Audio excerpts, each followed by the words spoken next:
manifestation qu'on organise. Alors, je voulais, avant qu'on introduise la conférence et qu'on laisse parler Olivier Rasement, vous présenter en quelques mots ce que c'est que ce Conseil citoyen. Donc la politique de la ville, la nouvelle politique de la ville qui est fondée sur une loi de 2014 a prévu que dans le cadre des quartiers prioritaires qui font l'objet d'un projet de rénovation, les habitants soient associés sous la forme d'un conseil citoyen composé d'habitants, de représentants associatifs ou même socio-professionnels qui s'engagent pour discuter avec les différentes parties prenantes, la mairie, l'agglo, la préfecture, sur le contenu de ce projet de rénovation. Donc le conseil citoyen Centre Ancien, il y en a 9 à Perpignan, puisqu'il y a 9 quartiers prioritaires. Pour notre part, on couvre le quartier prioritaire du Centre Ancien qui comprend Saint-Jacques, La Réal et Saint-Mathieu.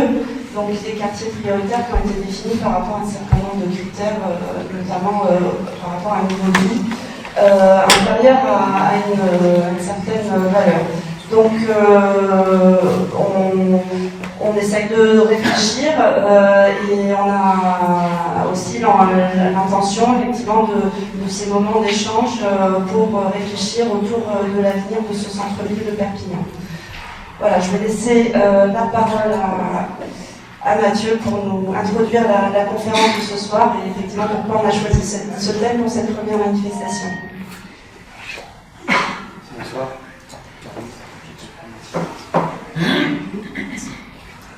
Bonsoir à tous et merci pour votre présence. Je suis Mathieu Faye, conseiller un membre du Conseil Centre Ancien. Donc nous on a pensé à inviter M. Rasement ce soir à Perpignan pour aborder un thème, la dévitalisation du centre-ville dans les villes moyennes en France. Le Conseil citoyen est parti du constat qu'à Perpignan, les commerces en centre-ville ferment les uns après les autres et on aimerait lancer des pistes de réflexion pour savoir comment inverser cette tendance. On est très heureux de vous accueillir ce soir également pour assister à cette rencontre. Merci.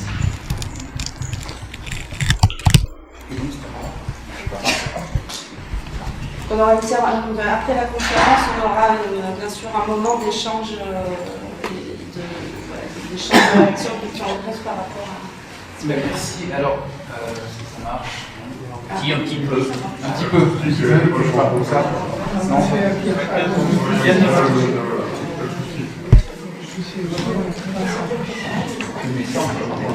Comme ça, c'est plus simple. Bon, merci. Merci d'abord au Conseil citoyen de Perpignan, à Mathieu et à tout le monde pour votre accueil. Effectivement, alors je ne suis pas perpignanais, je ne vais pas vous parler de Perpignan seulement. Je ne vais pas vous parler de Perpignan, tout à fait dire. Mais parce que je vais vous parler de quelque chose qui est beaucoup plus général et qui ne concerne pas seulement Perpignan, mais qui concerne beaucoup de villes en France. Moi-même, je suis journaliste, je travaille en journaliste indépendant, notamment pour Le Monde. J'ai un blog sur le site du Monde sur le thème de la mobilité, des transports, de la manière dont on se déplace, peu importe le nom qu'on attribue à cette fonction-là, cette chose-là. Cette chose que nous faisons tous les jours, nous déplacer, sans forcément d'ailleurs y penser, qui semble assez naturelle dans la société. On bouge, bah oui c'est normal, on fait l'endroit, on va bouger, bon voilà, on ne pense pas, c'est souvent quelque chose qu'on oublie une fois qu'on l'a fait. Et en fait, ça structure à la fois sa vie personnelle, ça structure également la vie de la société, ça structure aussi la ville, et ça structure la société évidemment. Et donc je suis parti de ça, tout simplement. C'est le constat que j'ai fait en me déplaçant beaucoup, d'une part en observant la manière dont les déplacements se faisaient. Et c'est comme ça que j'ai constaté depuis déjà plusieurs années, j'ai fait plusieurs autres livres avant, le dernier s'appelle, le titre est triste et je l'assume, Comment la France a tué ses villes. Parce qu'effectivement, je pense que c'est ça qui est en train de se passer. Si elle ne les a pas tués complètement, en tout cas, elle est en train de le faire. Les livres précédents portaient sur l'étalement urbain ou sur la mobilité, notamment sur le vélo. Ça peut nous paraître étonnant peut-être, mais c'est en effet extrêmement lié en réalité à la manière dont les villes fonctionnent aujourd'hui. Le constat, je l'ai fait à la fois en me baladant Et puis, pas seulement en baladant, en allant regarder les statistiques, en interrogeant des spécialistes, et je me suis rendu compte, non seulement que le phénomène des vitrines vides dont tu viens de parler est quelque chose de très répandu. Il y a des endroits où on s'attend presque à avoir des vitrines vides. On vient de me parler de Béziers, effectivement. Il y a des endroits où on ne s'y attend pas nécessairement, on est extrêmement surpris. C'est le cas à Lille, c'est le cas à Saint-Brieuc, c'est le cas aussi dans des villes de banlieue parisienne, de grandes banlieues parisiennes, pas juste à côté de Paris, mais à 70 km, Rambouillet par exemple, dans une banlieue plutôt chic. Bon. Et j'en passe. Je ne vais pas évidemment toutes vous les citer, mais c'est assez frappant. Ce constat, vous le connaissez, donc je ne vais pas m'attarder dessus. Par contre, ce qui est moins connu, c'est que, en fait, plutôt la chose, généralement, ce qui se passe, c'est qu'on a tendance à résumer cette histoire de ville dévitalisée à l'histoire des commerces vides. Alors évidemment, c'est le symptôme, c'est la chose la plus visible, c'est aussi pour ça que j'ai choisi comme photo de couverture cette boulangerie, cette pauvre boulangerie de l'île des Bains, dans les Alpes de Haute-Provence, qui symbolise finalement un peu l'ensemble des vitrines vides. Mais en fait, ce phénomène est bien plus profond que simplement. C'est pas seulement une affaire de commerce, c'est pas seulement une affaire de centre-ville. C'est beaucoup plus général et en fait beaucoup plus grave que ça. Et je me suis aperçu au fur et à mesure qu'il se passait beaucoup de choses dans les villes de France, notamment les commerces, mais aussi l'habitat. L'habitat aujourd'hui se délite dans les villes, pas partout, mais beaucoup. Aujourd'hui, on a ce dogme national qui consiste à dire qu'il faudrait créer chaque année 500 000 logements neufs, et en même temps, on constate dans toutes les villes qu'il y a alors au niveau national c'est 7%, mais il y a des villes où il y a 10, 15, 20% de logements vides. J'ai regardé pour Perpignan, c'est 14%, il y a des villes où c'est 20%, comme Vichy par exemple. Bon. Et par contre, dans les immédiates périphéries, les communes qui sont juste à côté de la ville, là, le taux de logement vide, il est à 3, 4, 7%, maximum 5, 6%, voilà. Et donc, le fameux 500 000 logements vides, logements nouveaux, neufs qu'il faudrait créer par an, en tout cas, non, dans les villes, il y en a déjà, il ferait mieux de la réhabiliter. Il y a cette question-là, et puis, il y a, et c'est très parallèle, une chose qui n'est généralement pas vue, qui est la paupérisation ou l'appauvrissement des villes. Pas seulement des centres, mais des villes en général. Et ça, on le voit généralement pas parce qu'on a l'idée générale, le dogme, c'est pas un dogme, c'est un constat qui ne vaut en fait que pour les métropoles, que, ah bah oui, mais non, mais vous comprenez, en ville, ce sont les riches qui habitent en ville, et par contre, les pauvres, ils habitent plus loin. Sauf que dans les villes moyennes de France, et dans les grandes villes moyennes de France, c'est l'inverse. Et aujourd'hui, là aussi, je vais regarder les statistiques pour Perpignan, effectivement, la ville est nettement, le revenu moyen de la ville, ça je pense que vous le savez, nettement inférieur à celui qui est autour, et les communes qui sont autour ont un revenu supérieur à la moyenne nationale, et celui de Perpignan est bien inférieur, et c'est comme ça absolument partout. Il suffit de regarder la carte de France, il y a le site datafrance.org qui résume, qui reprend toutes les statistiques des lycées, et on regarde la carte de France au niveau des communes, et on voit tous ces points plus clairs, au milieu de tâches plus sombres, et même au milieu de vastes ensembles plus clairs. Les campagnes sont effectivement plus pauvres, les alentours des villes sont plus riches, l'immédiate proximité, et par contre le cœur de la ville elle-même en fait, et ça vaut pour Lons-le-Saunier, Périgueux, enfin c'est absolument généralisé. Ce constat-là, il se complète aussi par un autre constat, c'est celui de l'organisation du commerce. C'est-à-dire qu'aujourd'hui, on a de plus en plus dans les villes toute une série de commerces qui naissent, qui ne sont plus les commerces traditionnels dont on pourrait avoir besoin tous les jours, d'alimentation, d'équipement de la personne, d'équipement de la maison. On a de plus en plus des commerces que moi j'appelle du superflu, qui vont certainement leur utilité, que moi j'utilise assez peu personnellement, et le tatouage, l'achat d'or, la vente de nourriture pour les sportifs et l'onglerie, bon, évidemment les tresses pour les cheveux, ça évidemment je connais pas bien. Et on a toute une série comme ça de commerces qui se lancent, qui durent 6 mois et qui disparaissent. Donc, parfois ça se prend un peu, mais ça c'est simplement la nouvelle chance. On se dit, bah, finalement on a trouvé un pas de porte pas trop cher, et puis on se lance dans une... Voilà, et puis ça marche, tant mieux, ça marche pas, tant mieux. Et on a au même moment une organisation de la ville, et je crois que vous connaissez très bien ça ici évidemment, qui devient par quartier, voire par ghetto. avec des idées souvent préconçues de la ville quand on vient de l'extérieur, qui bah non mais tel quartier on n'y va pas, tel quartier on y va, tel quartier c'est ceci, c'est cela, en fonction des... Voilà, il y a des... et ça c'est effectivement beaucoup dans le sud de la France, mais c'est vrai aussi à Mulhouse. Je parlais avec quelqu'un de Mulhouse qui dit en fait, se présente, on lui demande où est-ce que tu es, il dit je suis de Mulhouse, en fait non, il habite à 30 km de Mulhouse, dans une petite ville qui s'appelle Bulle. Il n'a jamais mis les pieds dans le centre de Mulhouse et il dit à la ville de Mulhouse, moi j'y vais pas parce que tu comprends, de toute façon il n'y a plus de blanc dans le centre de Mulhouse. C'est faux. Mais je ne sais pas parce qu'il n'est jamais allé. Quand il dit qu'il va à Mulhouse, il va juste au Décathlon de Mulhouse. Donc il y a ce. Qu'est-ce qui se passe? Je parle trop fort ou... C'était mieux avant en fait, je parlais de ça. Non, non, mais je vais essayer de faire mieux. Oui, c'est l'acoustique. Non, mais ça, l'ancienne aussi, donc c'est pour ça. Et donc, on a ce phénomène-là aussi. Et à la fin, le constat qu'on fait simplement dans toutes ces villes, et malheureusement, il est triste, effectivement, c'est qu'on a des villes de France qui sont en train de vraiment mourir. On a des villes avec des patrimoines extraordinaires, avec bien sûr des monuments publics, mais aussi des maisons qui ont des histoires, et pas seulement des maisons du XVe siècle, mais aussi des maisons du XXe siècle qui racontent une histoire.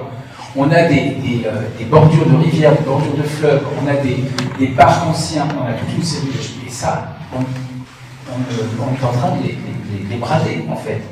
Et après, on dit, ah bah oui, mais vous comprenez, les Français, ils sont malheureux, etc. Bah oui, regardez, vous avez dit. Et en même temps, on a, et c'est en grande partie la raison de ce qui est en train de se passer, un étalement urbain, un étalement périphérique qui se poursuit de plus en plus, qui continue à se faire aujourd'hui. C'est pas, on a souvent cette discussion, on dit ah oui, mais on a forcément, pendant très longtemps, on a fait l'étalement urbain. Non, on n'a pas fait, on continue à le faire aujourd'hui. Bien sûr, l'étalement commercial continue à se faire aujourd'hui. On continue à inaugurer ou à préparer ou à construire des zones commerciales périphériques dans toutes les villes, pratiquement. Et on continue à les accepter en commission départementale d'aménagement commercial qui est censée dire oui ou non, est-ce que vous voulez vraiment une nouvelle galerie marchande. On continue à les accepter en commission nationale. Et on a, non seulement on fait ça pour le commerce, mais on fait ça aussi pour l'activité économique en général. Quand le maire d'une ville moyenne se dit ah bah tiens oui, il faudrait absolument mettre l'emploi chez nous, le premier réflexe consiste à prendre un champ à transformer en entrepôt en disant voilà, les entreprises ont pu s'y installer. Il n'y a absolument pas la question qui se pose, très rarement la question qui se pose, ah bah tiens, on pourrait peut-être trouver en ville des endroits qui pourraient rendre nos entreprises. Il y a cette envie de faire de nouvelles zones industrielles, de nouvelles zones d'activité, de nouvelles zones artisanales, etc. Des entrepôts logistiques, des rocades, des parkings, etc. L'étalement urbain se poursuit aujourd'hui et c'est très compliqué de lutter contre. C'est-à-dire que depuis que le bouquin date du mois dernier, mais évidemment l'enquête est d'avant, et puis depuis aussi la sortie du livre, j'ai parlé avec pas mal d'élus notamment, et j'ai constaté ça dans plusieurs villes. Je prends l'exemple de Vierzon, parce que j'étais la semaine dernière, Vierzon dans le Cher, au centre de la France, vraiment. Là, l'adjoint au maire me dit, ben, en fait, voilà, on a décidé de ne plus faire de zone commerciale. Et en même temps, j'apprends, c'est pas lui qui me l'a dit évidemment, qu'en fait ils viennent d'installer des pavillons loyer modéré en périphérie, alors qu'il y a des tas de logements vides en centre-ville, et qui viennent d'installer un pôle médicalisé aussi en périphérie, en direction d'une zone commerciale qui s'appelle l'Orée de Cheveux, très jolie ville. Et le résultat, c'est voilà, la vie de la ville ne se fait plus dans la ville, mais elle se fait en dehors. Je ne parle pas seulement du centre. Je parle de la ville dans son ensemble, je parle y compris d'ailleurs des communes de proche banlieue parfois, mais ça ne se fait plus là, ça se fait en dehors dans un ensemble beaucoup plus vaste, où il est censé, normal, on pense que c'est comme ça, après tout, bah oui, tout le monde doit avoir une voiture et tout se fait en voiture partout. Évidemment, après les gens qui font tout en voiture partout, quand ils se retrouvent dans le centre-ville à devoir se garer à 500 mètres de l'endroit où ils vont, ils disent ah bah non mais comment ça j'ai pu marcher, quel scandale, bon, bah oui, mais forcément on les a habitués à tout faire en voiture. Ça, c'est quelque chose vraiment qu'on retrouve absolument partout. La grande distribution continue aujourd'hui d'essayer de convaincre les élus, de convaincre la population quand ils en ont besoin, de convaincre tout le monde. Moi, je reçois des mails de EuropaCity, qui est un projet de centre commercial gigantesque avec une piste de ski, n'est-ce pas, qui va s'installer à côté de Roissy toutes les semaines, qui explique que c'est merveilleux, grâce à ça, on va créer des emplois, d'activités, je ne sais pas quoi, et faire des loisirs, et tout le monde sera heureux.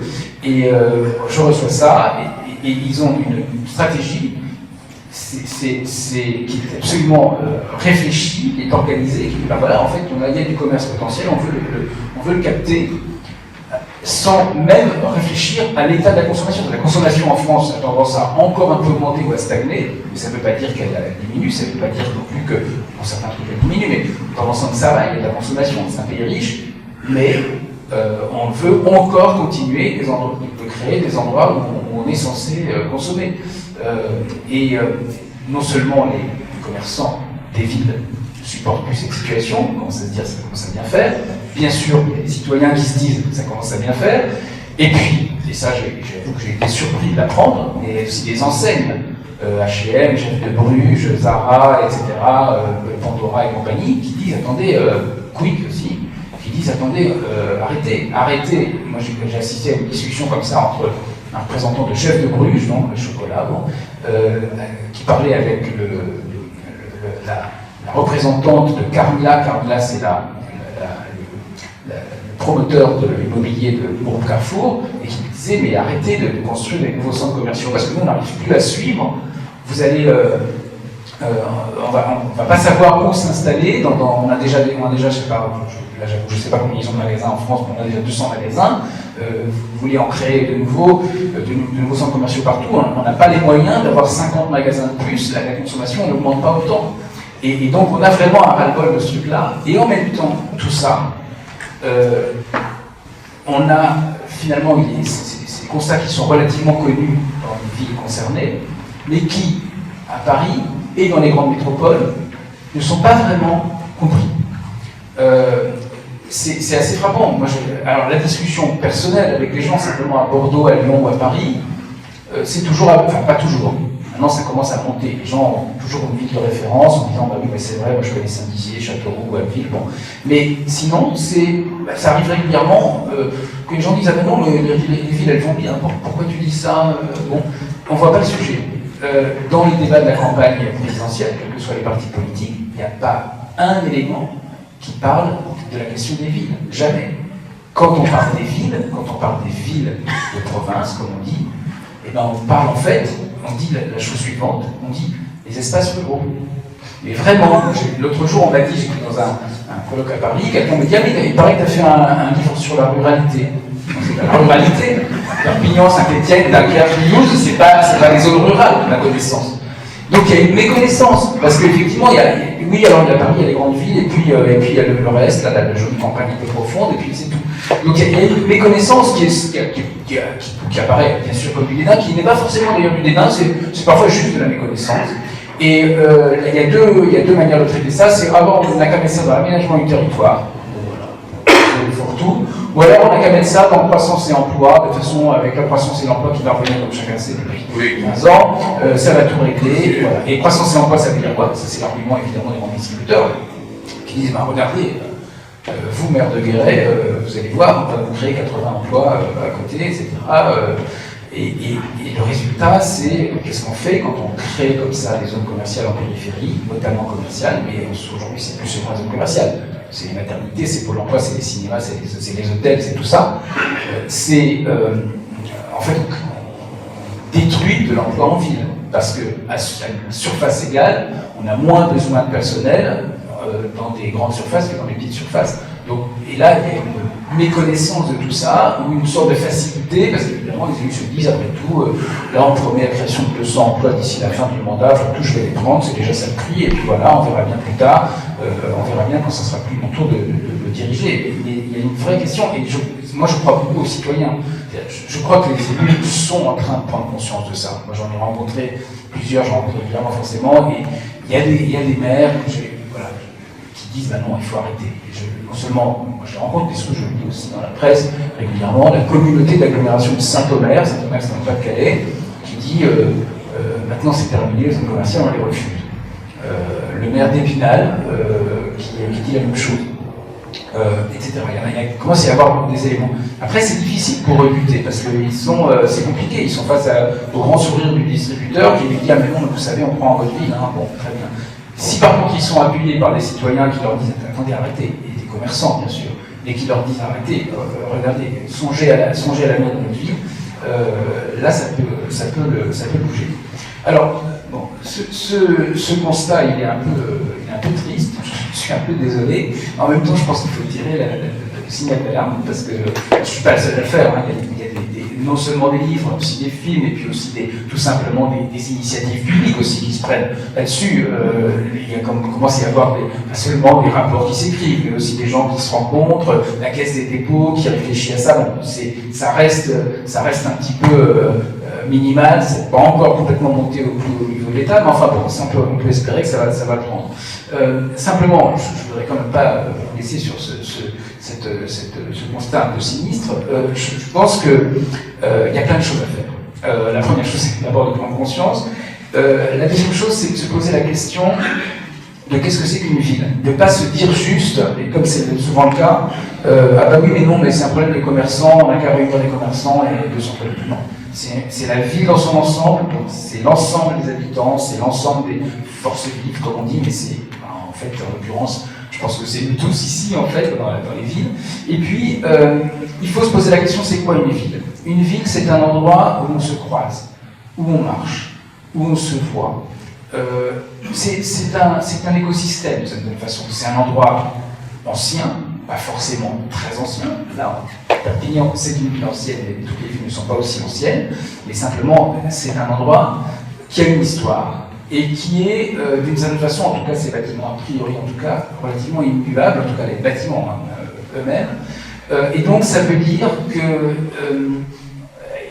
qu'en plus, c'est un endroit relativement dense. Je pense qu'il faut être très conscient de ça, et il faut faire attention, et là, malheureusement, on en est encore loin, à ce qu'on puisse se déplacer à pied dans la ville. Parce que c'est comme ça que la ville naît ou continue à vivre. C'est d'abord l'histoire de la ville, c'est le marché, tout simplement, c'est l'échange, c'est la rencontre, et ça reste aujourd'hui le cas, il y a encore du marché dans toutes les villes, heureusement, et ça reste l'endroit de rencontres, culturelles, etc., de tout type en tout cas, économique aussi, c'est là que se créent les startups, tout ce qu'on veut. Et pour ça, il faut se poser la question à chaque fois, mais est-ce qu'on peut vraiment se déplacer à pied? Et malheureusement, la réponse, elle est très souvent, en fait, on verra ça après, on fait d'abord tour de la voiture, et puis après on verra. À Brive-la-Gaillarde, c'est un exemple parmi mille autres, il y a des trottoirs comme ça, juste à 200 mètres du centre-ville, où il est impossible de se croiser. Vous savez, il y a des voitures qui passent à toute vitesse, il y a 50, mais les voitures passent à 60. Quand on connaît quelqu'un, quand on le croise, quand on le voit, on regarde ses yeux, on peut se dire bonjour, mais c'est tout. Il y en a un qui doit descendre sur la chaussée pour pouvoir laisser passer l'autre. Il faut évidemment attendre que la voiture ne soit pas en train de passer. Évidemment, avec un enfant, on n'a pas envie de le faire, ni en poussette, ni par la main. Avec les courses, c'est pas du tout agréable. Donc ne le font plus que ceux qui ne peuvent pas faire autrement, c'est-à-dire les pauvres, qui ne possèdent pas de voiture. Il y a beaucoup de gens qui ne possèdent pas de voiture dans les villes. Il y en a beaucoup plus qu'on imagine. Il y en a 20, 25, 30%. J'ai noté hier le chiffre pour Perpignan. Il y a 27%, 26% des foyers qui ne possèdent pas de voiture dans la ville de Perpignan. Dans les Pyrénées-Orientales, c'est 17, en France, c'est 20. Donc il y a effectivement quelque chose à faire autour de comment faire en sorte que les gens puissent se déplacer à pied. Donc simplement, il faut des trottoirs plus larges, il ne faut pas qu'il y ait des voitures garées dessus, c'est des choses toutes bêtes. Et je crois beaucoup, aux citoyens, mais je crois aussi beaucoup que le diable est dans les détails dans cette histoire. C'est-à-dire que c'est pas, bien sûr, il peut y avoir des grands plans de réorganisation, des grands projets, tout ça. Mais il y a aussi cette attention permanente qui doit être portée aux individus, aux familles, aux gens qui sont là, en disant vous êtes là, vous faites partie de la ville. Qui que vous soyez, de quelque origine que vous soyez aussi, ça c'est très important parce que je pense que la ville de demain est multiculturelle. Et ça, ça passe beaucoup par cette prise de conscience de la mobilité. Ce n'est pas un hasard si dans les villes dans lesquelles je vais, très souvent, c'est à l'initiative des associations qui développent le vélo. et qui croit au déplacement cycliste. Parce que le vélo est un moyen de déplacement qui est extraordinaire, qui permet d'accélérer la marche, qui permet simplement dans un endroit où il y a 2-3 km à faire, de les faire simplement, sans se poser la question des transports publics, qui fonctionnent aussi, mais qui sont parfois plus lents, qui sont parfois contraignants. Et c'est un moyen. Et en plus de ça, quand on est à vélo, c'est extraordinaire parce qu'on voit tout. On voit la ville telle qu'elle est. On voit la ville, on voit non seulement le centre, mais on voit les quartiers, et puis ensuite on voit quels sont les boulevards, on voit les endroits qui sont routiers, les autres qui ne sont pas routiers, les endroits qui sont agréables, dans lesquels on peut passer facilement à pied, on voit ça aussi, et on voit les endroits qui ne le sont pas. Et donc c'est assez souvent à l'initiative des associations de vélo, de cyclistes, qu'il y a une réflexion sur, bah oui, mais qu'est-ce que c'est que la ville? Est-ce qu'on veut encore une ville, ou est-ce qu'on veut un vaste ensemble périurbain, un magma périurbain dans lequel finalement personne ne se croise, sauf à la caisse du supermarché éventuellement. Je voulais vous donner aussi quelques éléments, parce que c'est du coup, comme le dit dans les détails, il y en a plein des exemples positifs. Je ne peux pas tous les citer, mais il y a une attention particulière à porter évidemment aux touristes, pas seulement ceux qui viennent de loin en car, mais les touristes que finalement nous sommes tous de temps en temps quand nous allons dans une ville que nous ne connaissons pas pour X raisons, simplement parce qu'on avait un mariage dans le coin, qu'on est les couples de retraités qui partent en vacances avec tout du pays, puis qui s'arrêtent, qui font une pause, là ils ne vont pas aller à l'épicerie. On se souvient qu'ils font, mais ils ont plus envie de visiter la ville, ils ont envie de s'arrêter, de voir comment ça ressemble, etc. Mais en plus de ça, les touristes d'un jour comme ça, qui sont pas repérés, qui sont pas repérés, on les calcule pas comme on dit, on croit beaucoup au tourisme lointain des gens très riches qui vont dans des beaux hôtels, mais finalement on ne s'aperçoit pas qu'il y a aussi des gens qui simplement sont de passage, des gens qui passent chez des amis, qui sont là. Bon. Et ceux-là, ils ont un potentiel, tout simplement, ils sont là, ils habitent la ville, ou ils l'habillent quand ils y passent en tout cas, et ils n'ont pas d'a priori sur la ville, ils ne savent pas quels sont les quartiers où il faut aller, les quartiers où il ne faut pas aller, ils s'en fichent, donc ils vont partout. Des fois, ils sont surpris, mais du coup c'est très bien, parce qu'ils servent beaucoup la ville aussi. Je voulais juste vous donner une autre chose concernant la mobilité, parce que ça m'a beaucoup frappé ces dernières semaines. Après, je ne sais pas de combien de temps j'ai parlé, mais je pense qu'il y a des questions. C'est l'exemple de Strasbourg. Il y a un an exactement, le marché de Noël de Strasbourg est ouvert tous les ans, et c'était juste après les attentats de Paris. Et donc le maire de Strasbourg a dit, d'ailleurs ils ont fait la même chose cette année, fermer le centre de Strasbourg aux voitures. Et donc on va faire un marché de Noël complètement piéton et cycliste. Très bien, ça a bien marché, sauf que sur l'autoroute qui passe à côté de Strasbourg, dans un premier temps, le panneau indiqué, le panneau autoroutier là, c'était écrit centre-ville fermé. Alors, l'association des vitrines de Strasbourg, des commerçants de Strasbourg, ont demandé d'abord à la mairie, puis ensuite à l'agglo, puis ensuite finalement à l'État, etc. C'est passé comme ça par la direction des routes de l'État, etc. À dire, écoutez, on ne peut pas laisser ça. Ils ont changé et ils ont mis centre-ville piéton. C'est quand même beaucoup mieux, ça donne beaucoup plus envie. Mais voilà, le diable est dans les détails. Quand vous avez un événement dans une... alors, je pense que les personnes dans la question ne se posent pas exactement de cette manière-là, mais souvent c'est le cas dans des villages, ou dans des bourgades, ou dans des petites villes. Il y a un événement, voilà, il y a la grande fête médiévale tel jour. Attention, week-end du 29 août, le centre-ville sera fermé, ce sera très compliqué de passer, il faudra éviter le secteur. Pourquoi vous mettez ça? Mettez plutôt un truc, bienvenue, venez. Les gens se doutent bien que s'il y a une fête médiévale, c'est compliqué de circuler en voiture, mais du coup, ça aura plus envie si c'est marqué grande fête médiévale, venez, il y a des parkings à tel endroit, et voilà. Si vraiment ils n'ont pas envie de venir, ben, ils ne viendront pas. Donc il faut renverser parfois les choses, se poser à chaque fois la question de comment les gens viennent, notamment, de comment ils repartent, mais aussi de comment ils viennent, et aussi se poser la question de ce qui fait ville, là encore. Qu'est-ce qui fait ville? Et aujourd'hui, figurez-vous que les grands distributeurs sont en train de créer, mais vous le savez sans doute, partout, des zones commerciales qu'ils appellent, littéralement, c'est marqué sur le prospectus, c'est marqué sur le site internet, ils appellent ça morceau de ville. Ils appellent ça cœur de ville, vraiment. Et ils disent, regardez, on fait des espaces piétons dans nos centres commerciaux, où on s'installe avec, je crois qu'il y en a un près de Narbonne, comme ça, un machin, où on se retrouve avec des maisons faussement moyenâgeuse, évidemment construite en 2013, et on a ce truc-là où on a une sorte d'artificialisation complète, non seulement de la ville, mais aussi de la ville d'une certaine façon, et c'est des endroits qui donc sont ouverts à certaines heures et pas à d'autres, donc c'est pas des villes, parce que la ville elle est ouverte tout le temps, c'est ça qui fait sa qualité, et puis c'est des endroits où on n'est pas un citadin, on est juste un consommateur. Donc je pense qu'il faut vraiment être conscient de ça. Voilà, il y a encore plein de trucs à dire. Je crois que cette dévitalisation urbaine, c'est en fait une maladie des pays riches. Et nous avons la chance de pas seulement être riches, mais d'être aussi intelligents. Donc on peut le contrer, mais à condition aussi d'être tous.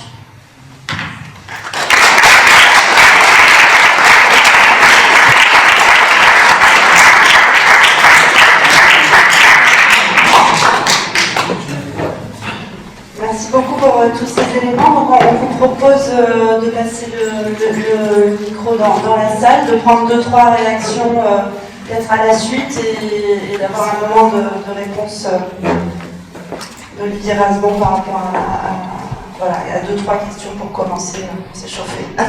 Merci. Des réactions ou commentaires?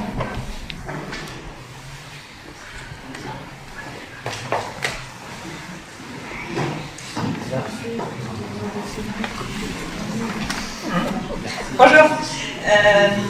Ouais, moi je suis un peu. Toutes ces problématiques évidemment me touchent et je suis d'accord avec beaucoup de choses, mais je suis étonnée d'un constat négatif sur toutes les villes de France. J'ai l'impression quand même qu'il y en a qui, certainement pas Perpignan, mais qu'il y en a qui se débrouillent mieux que d'autres sur cette question, qui n'est pas pour moi vraiment nouvelle. C'est des questions d'urbanisme que des villes se posent depuis très longtemps et il me semble qu'il y a quand même des villes qui ont trouvé des solutions et qui se sont débrouillées mieux qu'ici pour garder des centres-villes vivants, animés, économiquement rentables, etc.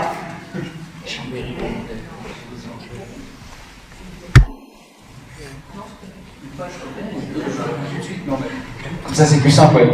En fait, les villes auxquelles vous faites allusion, c'est les métropoles. En fait, les métropoles s'en sortent beaucoup mieux. Et effectivement, pourquoi? C'est parce qu'elles ont la densité. C'est parce qu'effectivement, il y a des décisions qui ont été prises à Bordeaux, à Strasbourg ou à Nantes ou à Lille de dire, ben oui, on fait ville et on rénove, on réorganise la ville. On l'a fait effectivement pour l'habitant d'abord. Et comme il y a une densité importante, ça marche mieux. Après, la question n'est pas nouvelle, je sais. Sauf que là, ça grave.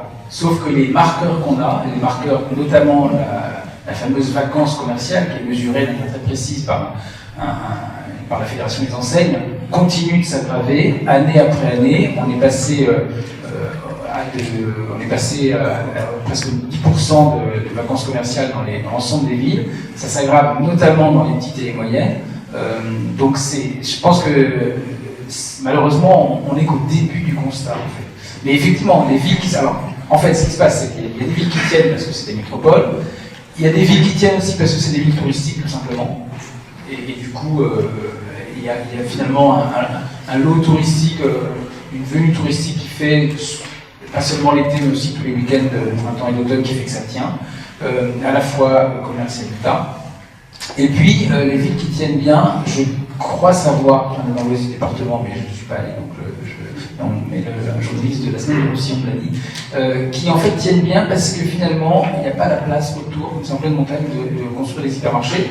Et en plus, c'est suffisamment isolé pour que les gens ne prennent pas leur voiture pour faire 70 km pour aller faire un peu proche. Donc, et ça tient, il y a j'en connais des villes comme ça, à Dunières, par exemple, en Haute-Loire, s'insérer dans le Lot, Tende dans les Alpes-Maritimes, enfin voilà, il y a 3 à chaque fois.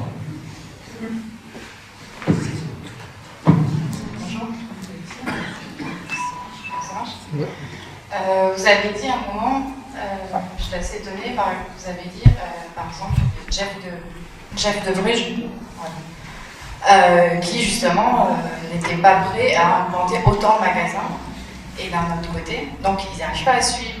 Qui c'est qui crée cette demande alors? Est-ce que c'est l'élu qui va absolument créer et ça devient pas, du coup, c'est pas le distributeur, qu'il y a vraiment cette demande de création. Alors c'est qui? C'est le distributeur, c'est l'élu? Non, c'est les grands distributeurs. C'est effectivement les grands distributeurs, c'est les sociétés de promotion immobilière des grands distributeurs qui aujourd'hui sont en train de faire des placements immobiliers en se disant, comme ça, on en fait des nouveaux centres commerciaux qui sont toujours évidemment plus beaux. Alors ils appellent ça, c'est très bien.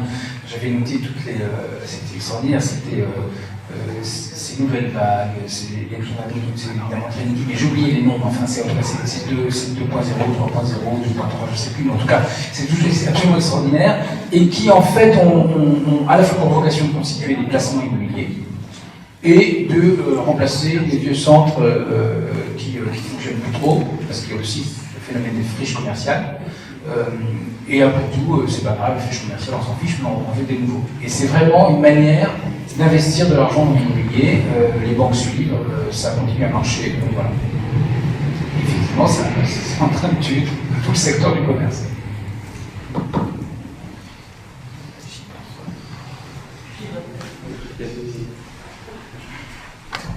Alors juste bonjour, je voulais rebondir sur la question des friches commerciales. Parce que sur Perpignan, par exemple, on approche, sur Perpignan, ça va devenir présent. Hein, il y a de plus en plus de friches commerciales qui se préparent. Il y a des nouvelles zones qui se tirent la bourre. Alors, il y a des déplacements de commerce d'un côté à l'autre. Donc, ces friches commerciales, moi, je me demandais si à un moment ou à un autre, ça n'allait pas finir par saturer les extérieurs. Et est-ce qu'à un moment ou à un autre, on va se rapprocher des centres-villes quand ils auront fait le tour. Ils auront fait le tour, on allait peut-être plus loin, mais à un moment ou à un autre quand même. Oui, alors, ça ne peut pas durer éternellement. Si, mais c'est un peu ce effectivement, c'est un peu ce qu'ils font en réalité. Effectivement, Carrefour s'est réinstallé en centre-ville, Buffalo Grill va être en train de le faire, Ikea ils songent aussi, en tout cas pour Paris. Donc effectivement, ils y pensent, mais en fait leur objectif il est simplement de capter l'ensemble de la consommation. Donc si elle est en centre-ville et si elle reste en centre-ville, ben, autant elle est en train de là où elle est. C'est assez dramatique aussi. Je suis pas du tout anti-enseigne, mais la question quand même, il faut se la poser. C'est à chaque fois quand on achète quelque chose, où est-ce qu'on va, quoi? Qui va l'argent quand même. Oui. Et donc effectivement, alors oui, on peut dire ça, on peut aussi dire qu'ils vont aller plus loin. Pour l'instant, la tendance, elle est à la fois de revenir là où on considère que ça vaut la peine, et puis en même temps, elle est encore d'aller plus loin en disant après tout, on n'a qu'à ouvrir un centre. Mais avec des discours hallucinants, c'est-à-dire qu'on crée une gare TGV au milieu de nulle part, hasard. Là, l'exemple que j'ai en tête, c'est Belfort. Et on dit, bah oui, non, mais elle est au cœur de l'agglomération. En fait, non, c'est au cœur de la forêt, surtout. Et parce qu'il y a Belfort d'un côté, Montbéliard de l'autre. Donc voilà, la réalité, et on dit, bah non, mais c'est pas grave, on va faire une rocade et vous en aurez pas pour plus de 10 minutes. Donc c'est ça le problème, c'est qu'on continue à faire toujours plus loin. Donc effectivement, le centre-ville, ça revient seulement quand quand on considère que ça en vaut la peine. Quoi. Mais à un moment et à un autre, il faut même qu'ils trouvent des locataires pour leurs locaux. Qu'ils trouvent des quoi? Des locataires, il faut les occuper. Oui, tout à fait, oui. Oui, à un moment, je pense que ça va exploser. Oui.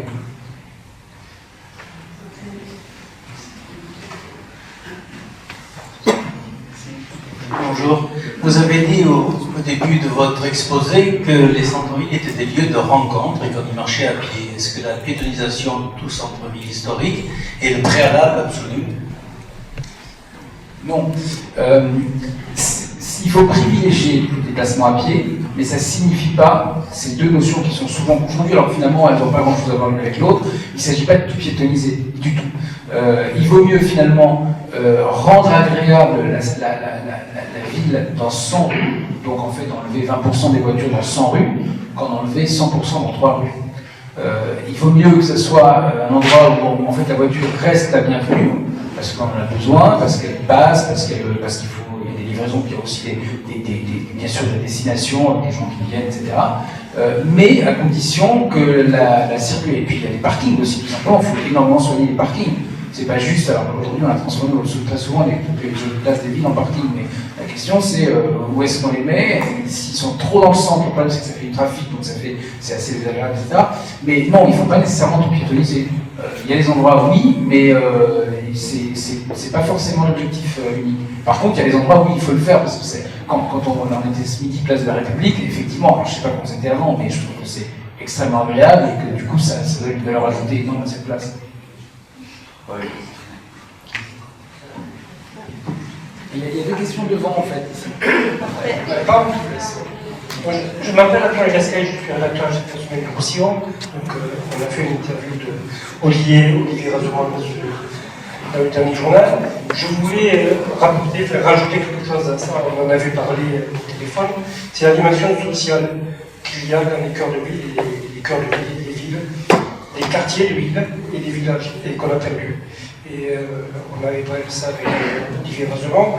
Moi, je suis pas français, je suis français aujourd'hui, mais j'ai été un petit immigré espagnol, fils d'immigré espagnol, premier de réfugiés avant, pas de migrants. Et on s'est intégré, on est arrivé ici en France, dans un petit village des Aspres, parce que ma mère faisait la queue dans l'épicerie du village, dans la boulangerie du village, et petit à petit, les gens nous ont connus. Et on était petit à petit, chaque fois qu'on faisait une bêtise dans le village, des gens qui nous connaissaient, nous prévenaient qu'ils avaient prévenu mes parents, et on se perdait. Il y avait un cadre social qui se créait, et que les grandes surfaces, en particulier, nous ont fait exploser. Et cette dimension-là, elle a un coût social qu'on ne mesure pas. Et donc, dans le marché dans une ville, s'il n'y a pas de boutique, s'il n'y a pas de lieu de rencontre, etc., autant promener dans la montagne. Donc, un des intérêts de la ville et du lien social, et c'est vrai aussi pour les villages, c'est de recréer des lieux de vie où on se voit, où on se connaisse, et c'est ce qui fait qu'on éviterait peut-être des peurs qui montent et qui font que l'on vit dans une société peureuse aujourd'hui, alors qu'elle n'a pas lieu de l'être. Ça, c'est le premier point. Et le deuxième point, c'est par rapport aux évolutions des grandes surfaces. De l'autre côté de la frontière, Amazon, vous avez entendu parler d'Amazon, a monté une plateforme de distribution de, je ne sais plus, je crois que c'est 63 000 m², où ils vont diffuser des caddies de tous les frais partout en Espagne, dans 7500 villages d'Espagne. J'articule pas, c'est mon problème. Je suis un journaliste de presse écrite, et donc j'ai fait la... Et donc, ce que je veux vous dire, c'est qu'Amazon va livrer des caddies dans les 2 heures après la commande à un paquet de personnes en Espagne à partir de ça commencer, je crois, à partir de maintenant. Et donc, le projet des grandes surfaces, c'est quelque chose qui va peut-être être redistribué différemment. Merci Antoine. Alors on s'est parlé effectivement, j'ai trouvé votre histoire tout à fait passionnante. Le fait que dans un village, des immigrants récents qui ont des enfants vivent dans le village, du coup croisent les autres adultes. Les enfants croisent les autres enfants, ils croisent aussi les autres adultes. Quand vous faisiez des bêtises, il y avait forcément un autre adulte qui disait à votre père ou à votre mère, votre gosse il a fait une bêtise. Et donc les gens se croisaient. Donc c'est ça ce qu'on appelle la fameuse intégration. C'est ça la fameuse... voilà, parce que ça se fait, parce que les gens se voient en vrai. Les gens ne se fantasment pas, ils se voient en vrai, ils se touchent. Quand on ne se touche pas, on ne peut pas se comprendre et se connaître, c'est tout. Alors, et voilà, et sur Amazon, oui, ça c'est super inquiétant. Effectivement, ça devient un acteur majeur. Moi, ce qui me frappe toujours, c'est le fait que tous ces distributeurs ont pour seul discours celui du bien-être, du plaisir, du shopping. La dame que j'ai croisée du grand distributeur Carmila, dans Carrefour, elle disait ah oui, mais de toute façon, le shopping c'est le premier loisir des Français. Il n'y a aucune considération, c'est-à-dire qu'en fait, en gros, tout est plaisir, voilà, on sera heureux quand on consommera.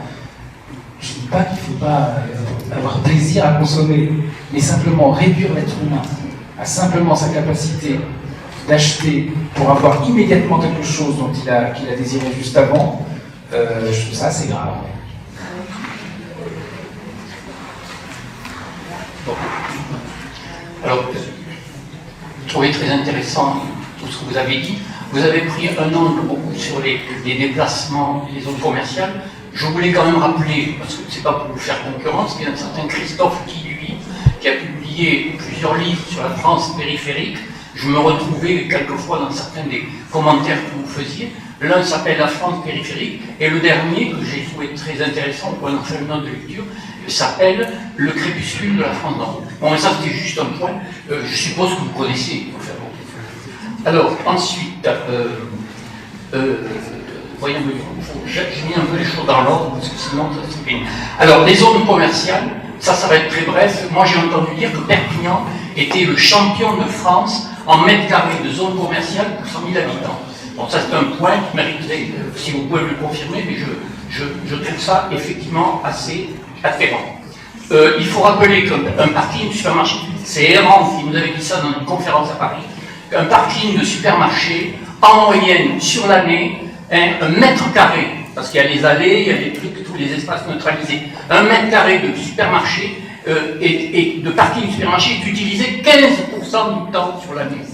Et à côté de ça, on goudronne à tout va, on n'est pas capable de mettre une limite, par exemple, avec des parkings silos, parce que si ces gens-là, on dirait, vous faites un parking silo et vous ne pourrez pas vous étaler sur des hectares, déjà, ça calmerait le jeu. Et rappelez aussi au passage qu'en France, on bétonne, on artificialise entre 8 et 10, enfin, entre 8 et 10 ans pour artificialiser la surface d'un département moyen. Bon, vous ne l'avez pas dit, mais je suis sûr que vous êtes au courant de ça. Alors, après, le dernier point, enfin, j'arrive au dernier point, c'est la question de ceinture maraîchère, justement. C'est-à-dire qu'en artificialisant le tour des villes, on est en train de détruire non seulement les ceintures maraîchères qui pourraient exister, on voit bien du côté de Saint-Jacques, etc., mais celles qui pourraient être nécessaires dans quelques temps, parce qu'on vit encore dans une société où l'énergie peut être utilisée à gogo sans limite, mais il y a des documents, je ne veux pas partir là-dedans, mais ça ne va pas durer indéfiniment, et ça va se resserrer. Et les villes sont à la fois, elles pourront peut-être être bénéficiaires justement, parce qu'en allant en pied, en vélo, en tramway, on peut ne pas avoir trop d'énergie dépensée dans les déplacements, mais ça restera entier le problème de la ceinture maraîchère et aussi des banlieues trop lointaines, n'est-ce pas? Voilà. Et puis, alors Fribourg, j'ai entendu dire qu'à Fribourg, il est plus rapide d'aller en vélo tout droit par le centre-ville, que les voitures sont obligées de faire le tour, ce qui fait que, sauf si on a une raison forte, la manie à porter chez le coiffeur ou des histoires comme ça, on ne prend pas la voiture dans le centre-ville, parce que de toute façon c'est très compliqué, c'est pratiquement interdit. Et tant qu'on peut, on circule en vélo. Voilà. Pour le tourisme, c'est pareil, vous l'avez évoqué. J'essaie de soutenir ici l'idée que le touriste, c'est pas seulement quelqu'un qui arrive en bagnole pour l'autoroute, mais qu'il va y avoir des touristes qui vont arriver par le chemin de fer, voire même en vélo. Et pour l'instant, il n'y a rien. On n'a pas de plan cyclable pour le département. C'est toujours, depuis 15 ans, on nous dit on va faire ci, on va faire là. C'est des petits bouts par-ci, par-là. Voilà. Je crois que j'ai dit à peu près... Ah oui, enfin, un dernier point de fond, les frais de maintenance. On crée de la voirie, on fait du neuf, on crée, et la maintenance. Est-ce que le budget maintenance, c'est une question mathématique, ne va pas un jour dévorer l'entière, si on veut le faire correctement, bien sûr. Alors on peut se laisser se dégrader les avenues entières. Ici, on a des exemples, l'avenue de Prades à Perpignan, c'est un scandale. Les bus les plus modernes dessous sont des tapes de cul, parce que ça n'a pas été refait depuis des décennies. Voilà. Alors, il y a un moment où le coût de la maintenance va boucher l'entièreté du budget voirie, par exemple. Je présume, je dois le voir mathématicien. Voilà, j'ai à peu près ce que j'avais dit. Excusez-moi d'abord. Vous suivez avec le micro, et j'ai fait une question là aussi.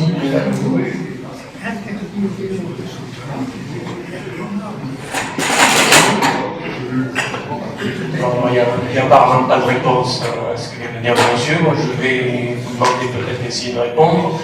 Vous parlez de Bordeaux qui a essayé de préserver son centre-ville et puis de garder dans le centre-ville une vie piétonnière, parce que vous disiez que c'était une métropole. Moi, j'observais que dans Bordeaux, effectivement, il y a des espaces piétonniers, mais tous les bancs publics ont été supprimés. Oui. Est-ce que vous êtes au courant de ça? Moi, j'étais tombé sur des directives réglant un petit peu l'urbanisme sur les grandes villes, et il était précisé que le piéton devait être un passant, mais pas obligatoirement quelqu'un qui s'arrêtait. Il n'était absolument pas question de convivialité, c'était des espaces passants. Donc ça doit sûrement se relier avec ce que vous disiez tout à l'heure.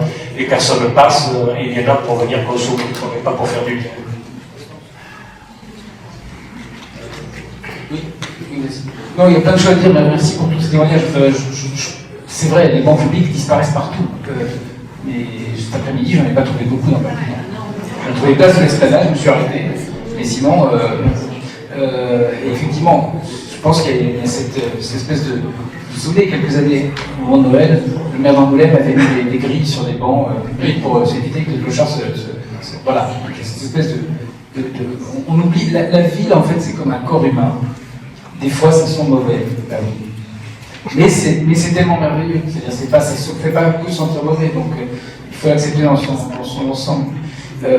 Juste simplement à propos de Frédéric Laurent, puisque vous l'avez cité, c'est un universitaire que j'aime bien, que je connais bien, qui a écrit un livre qui s'appelle La ville morcelée, et qui a aussi écrit un livre qui s'appelle Le retour de la bicyclette, et La ville morcelée, et il explique, en fait, alors il raconte quelles sont les coupures urbaines justement dans une ville, comment c'est compliqué de traverser, etc. Pour un piéton, pour un cycliste, pour les services d'urgence aussi. Notamment dans la ville qu'on crée aujourd'hui. Et il dit une chose, en fait, il dit en fait, c'est cette question-là des villes hors métropole.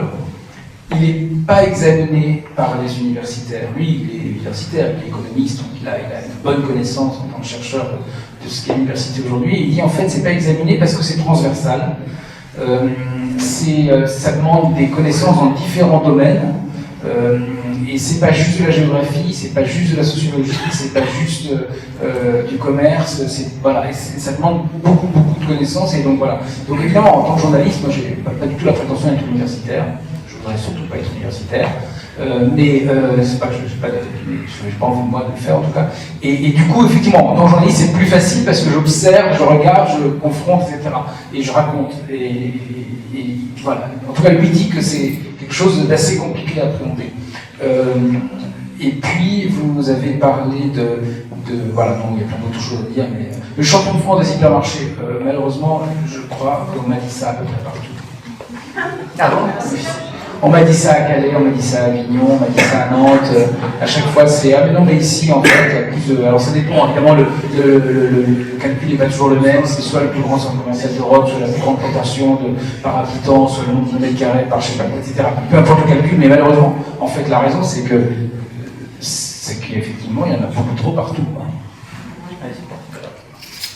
Oui, alors je voulais rappeler, sur ces histoires de mètres carrés par habitant, quand la plaine du Roussillon a fait son schéma de cohérence territoriale, effectivement c'était quand même un indicateur qui était assez haut et qui était montré comme ça, et donc il y a eu une espèce de gel, à moitié gel d'extension de surface commerciale. On a quand même eu un exemple d'une construction départementale qui a refusé un projet soutenu par la mairie et qui, au national, a aussi été refusé. Donc, on est quand même, effectivement, dans le département, à un point où même ces commissions, parfois, en soi, elles sont en train de changer, mais en tout cas, on est quand même assez saturé, et puis avec des exemples aussi de centres un peu tout neufs, où y compris, on dit, venez marcher pour acheter, qui battent un peu de l'aile parce que les commerces ne peuvent pas se multiplier indéfiniment. Au-delà de ça, moi je voulais revenir illustrer aussi des choses sur ce que vous avez dit. C'est-à-dire qu'on dit finalement il y a beaucoup de gens qui n'ont pas de voiture et qui doivent faire avec les moyens du bord. Et quand il n'y en a pas, c'est difficile. Et c'est quand on prend la rocade, le pont François Mitterrand, je vais me tromper, la nationale pour aller sur Narbonne, et qu'on voit encore des gens, alors qu'on a maintenant une passerelle en face du théâtre, qui marchent le long d'une double voie qui est une autoroute. Effectivement, je pense que c'est ceux qui n'ont ni de service ni de voiture, ni de service de bus, qui donc, quand on marche dans des conditions, des fois avec des poussettes, on se demande vraiment ce qui est là, mais on est dans une ville très pauvre avec des différentiels, avec des inégalités assez accentuées, donc on est un peu tout ou rien par rapport à cet accès à la mobilité et du coup à l'emploi, etc. Et je voulais témoigner aussi finalement, je pense que les membres du Conseil citoyen, ceux qui se sont portés volontaires, ils portent un peu cette idée du social, du lieu de rencontre. On a peut-être la chance à Perpignan, où on est encore une ville, justement, avec ses contrastes. Alors c'est peut-être son histoire, c'est peut-être l'effet frontière. Il y a beaucoup de gens qui atterrissent dans cette ville, qui viennent un peu partout. place de la République, je ne sais pas combien il y a de nationalités à l'heure de l'apéritif, mais quand même un sacré nombre. Et donc on a encore ce lien social dans la rue, avec aussi une mixité sociale qui perdure. Donc c'est vrai que l'enjeu qu'on voit au Conseil citoyen, c'est de le faire durer et de ne pas aller jusqu'à cette catastrophe qui a atteint Vierzon, effectivement, pour avoir attendu un train à Vierzon, on est vraiment déprimé. On n'est pas encore tout à fait à cette déprime à Perpignan, enfin en tout cas en y vivant. Donc on espère, moi ce que je retiens, ce qui est vachement intéressant, peut-être qu'il faut aussi qu'on fasse passer au niveau de nos élus, c'est que certes on aimerait bien un projet à long terme qui intègre ces visions, où on arrête de soutenir cet étalement urbain à tout va, où on redensifie la ville, on fasse revenir aussi des habitants en centre-ville, ce lien entre habitat et commerce, peut-être qu'on ne le fait pas assez souvent, mais qu'aussi c'est dans les détails. Et c'est vrai que dans les détails, on peut peut-être assez largement, tous, en tant qu'habitants, commerçants, alerter la mairie sur ces petits détails qui font que ça ne marche pas et qu'on est des fois très très énervé au quotidien. On a l'impression qu'on ne va pas vers mieux. Alors, je vais quand même défendre Vierzon. J'étais la semaine dernière. C'est plus petit que Perpignan, évidemment. Et par contre, aller sur les bords de Lièvre et du Cher, c'est superbe. Les villes ont toujours des images comme ça. Il y a toujours des plaques comme ça. Bah oui, en fait, il faut aussi se perdre un peu dans une ville, quelle qu'elle soit, prendre un peu de temps.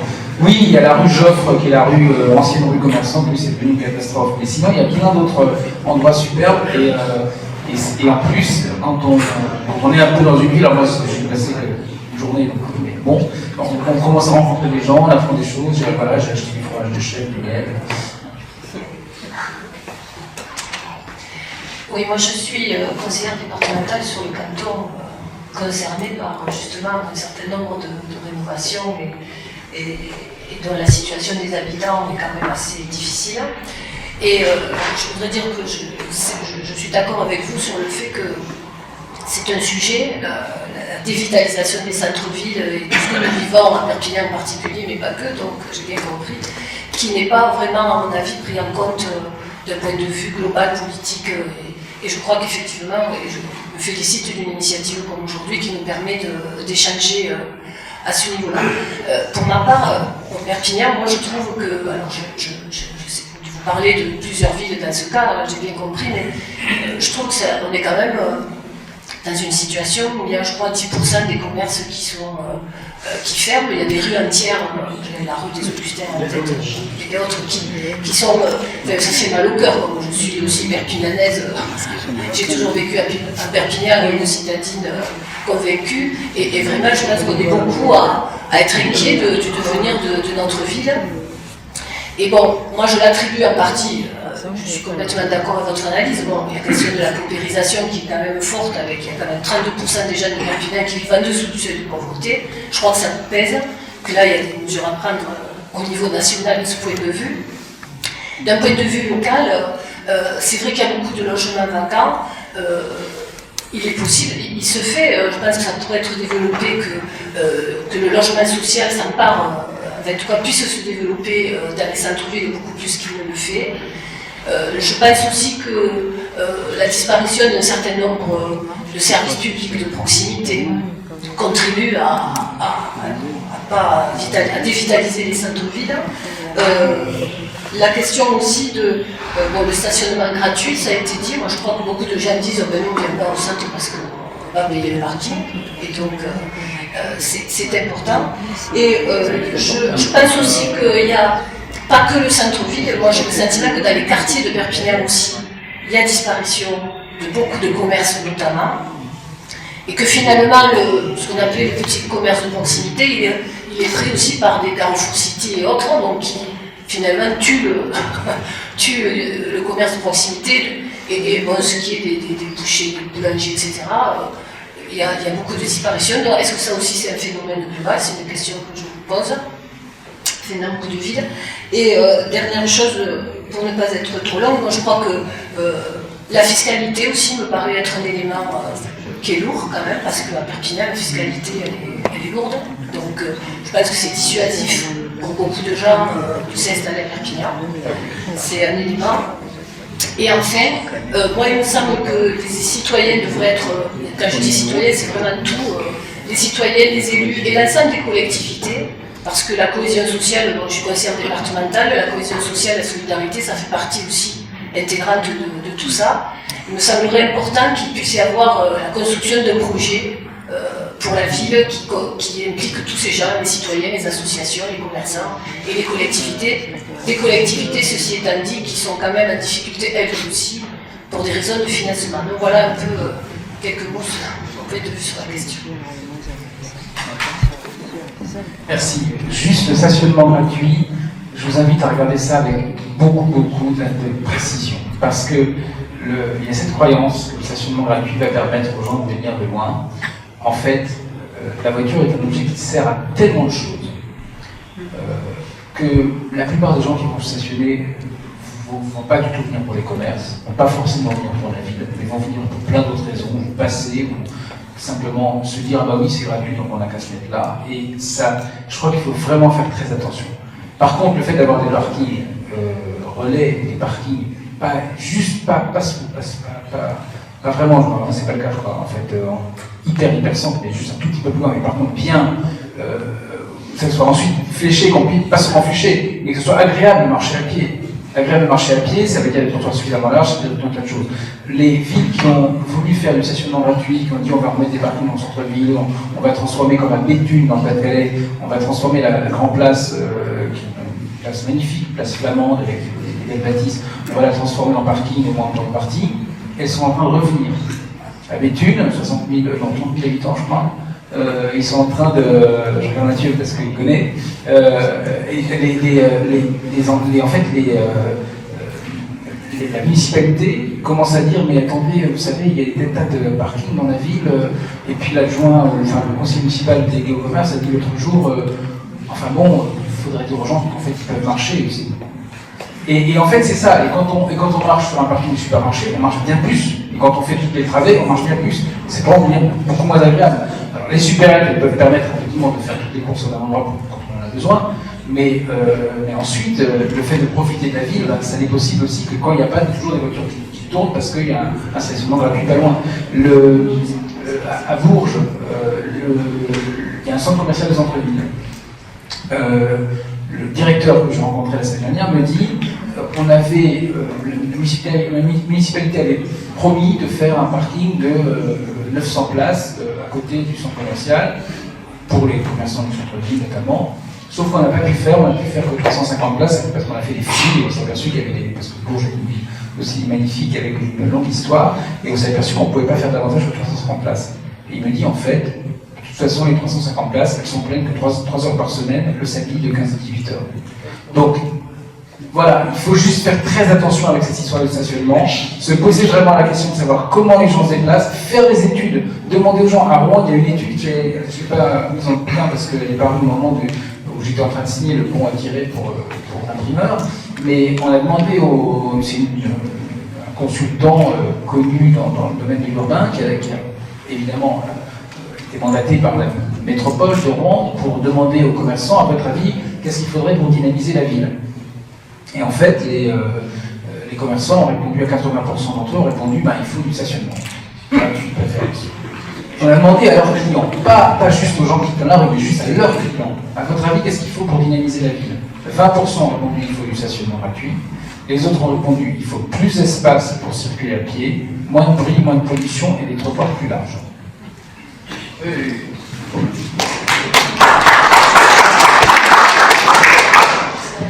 Je voudrais faire 2 remarques et vous poser une question.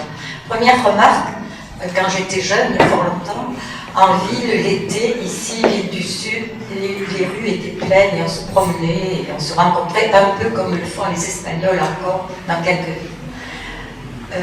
Donc la télévision, pour moi, a vidé les rues de Perpignan, enfin, les villes, au moins l'été. Autre chose, il me semble quand même que Perpignan encore a une âme, bien grand mot, mais encore.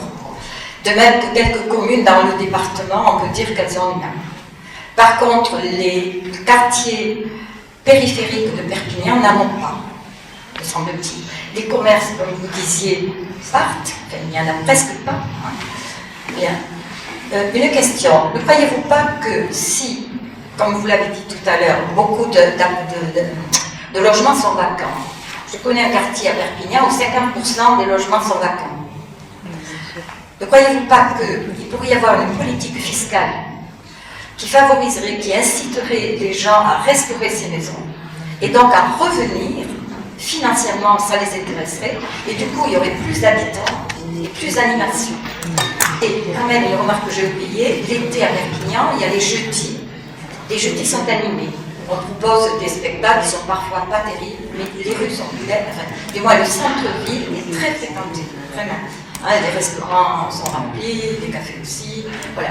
Donc, plus peut-être que le parking gratuit, les animations, du moins l'été, attirent le monde. Mais Perpignan a plus qu'une âme, heureusement. Enfin, non, mais c'est une ville très méconnue, enfin, vous la connaissez forcément, mais très méconnue. Voilà, les gens ne connaissent pas du tout assez Perpignan. La restauration, oui, c'est une très bonne idée. Alors, Roubaix, côté Lille, attendant, à un moment, pensait à faire ça en disant oui, on va faire des maisons à 1 €, alors en fait, on les vend à 1 €, puis après, parce que les travaux sont à recharge. Je crois que c'est pas encore lancé. Et par contre, York, en Angleterre, et Liverpool l'avaient fait aussi, et ça a pas mal marché. Donc effectivement, ça peut être une possibilité. Tout est à faire, c'est évidemment assez compliqué, parce que du coup, ça fait venir une autre population, il faut le dire, il faut prétendre que ça va changer aussi, et ça fait venir en fait clairement des bobos, pour être clair. Donc voilà, alors est-ce que le quartier Saint-Jacques va favoriser, je ne sais pas, mais effectivement, ça fait des mélanges, ça fait des... et il faut tenir le truc après, ça doit se faire vraiment avec beaucoup d'attention, au moins avec autant d'attention que le fait de repeindre en blanc les passages piétons. Et voilà, enfin, je sais pas, on pourra discuter encore après, mais plein de choses. Voilà. Bonjour, j'avais une remarque à vous faire et une question. Donc, Clotilde Ripouille, je suis présidente d'une association citoyenne Perpignan Équilibre. Madame, tout à l'heure, vous avez très justement, et je vous en remercie, rappelé que la CDAC, la Commission départementale d'aménagement commercial, avait rejeté un projet récemment sur Perpignan et ça a été conforté par la CNAC. Alors, je voulais juste apporter quelques précisions, c'est que ce projet a été rejeté, et notamment parce que des associations de commerçants et l'association Perpignan Équilibre que je préside avons fait un gros travail pour solliciter l'ensemble des élus de la CDAC. Je rappelle quand même que ce n'est pas une majorité qui l'a rejeté, mais il n'y avait pas une majorité pour le soutenir, ce qui n'est pas tout à fait la même chose. Donc voilà, ceci dit, la décision a été négative. Et au niveau de la CNAC, monsieur le maire, président de l'agglomération, est venu en personne défendre le projet avec le promoteur devant la CNAC. Et nous, association citoyenne, nous avons, par nos propres deniers, notre travail, fait des déplacements à Paris pour être entendus, pour essayer de faire en sorte que la décision soit rejetée. Je faisais cette remarque pourquoi? Juste pour rappeler aux personnes qui ont la volonté d'arrêter cette prolifération commerciale que l'engagement citoyen peut conduire à sa victoire, c'est une bonne chose, et que les commissions sont sensibles au fait qu'on se mobilise pour apporter des arguments, et à Perpignan il y en avait, vous les avez fort bien développés. Après, on se retrouve quand même en lutte contre des groupes et des intérêts financiers qui sont très importants, et à titre personnel, j'ai quand même été étonnée de voir des élus et présidents de collectivités défendre comme ça des intérêts qui sont privés et qui me semblent, c'est un conflit d'intérêts qui me paraît évident. Donc ça, c'était ma remarque. Ensuite, j'avais une question. La ville de Perpignan avait émis la possibilité de faire une taxe sur les locaux vides. Ça avait été proposé parce qu'il apparaissait que les baux commerciaux étaient à un tarif très élevé, beaucoup étaient vides, avec des propriétaires qui n'avaient pas forcément intérêt à louer, parce que finalement, ils préféraient ne pas baisser le montant de ces locations. Donc ça, c'était ma première remarque. Est-ce que vous avez des exemples? Je ne sais pas, à Perpignan, je ne pense pas que finalement la taxe ait été adoptée. Ou si elle est adoptée, est-ce qu'elle est mise en pratique? On n'a pas trop de retours sur ce sujet-là. Donc ça, c'était ma première question. Et deuxième question, il existe un droit de préemption urbaine de la part des collectivités sur le centre ancien. Est-ce que... donc à Perpignan, il n'a été utilisé qu'une fois, pour un seul commerce, et qui, à ma connaissance, on va dire que des intérêts particuliers, une fois de plus, semblent avoir guidé la préemption de ce commerce-là, et pas une politique générale, parce que ça s'est limité à un seul commerce. Donc, est-ce qu'on a des exemples dans d'autres villes où cette politique aurait été systématisée, et qu'est-ce que ça donne dans son résultat? Merci. Bon, juste pour préciser ce que je connais de Perpignan, effectivement ça a été acté, sauf que ça va rentrer en vigueur, ça a été annoncé pour l'année 2017, donc pour les impôts qui seront payés en 2018. Voilà, donc c'est acté. Et il y a aussi une politique de préemption qui est prévue sur les rues Foch, Augustin, Fusterie, qui a été annoncée, qui a fait l'objet d'une concertation, mais aujourd'hui on n'a pas les résultats du choix effectif sur ce quartier-là, cette traversée-là, enfin cette zone commerciale-là, qui est effectivement une des plus en déshérence du centre. Alors oui, bien sûr, la préemption effectivement des villes le font. Alors j'en cite plusieurs dans mon livre. Je les livre comme ça. Je suis pas allé tout de suite revoir ce qu'il en était, mais j'avais fait la recherche. Épernay, Bastia, Biarritz, Périgueux, Bergerac.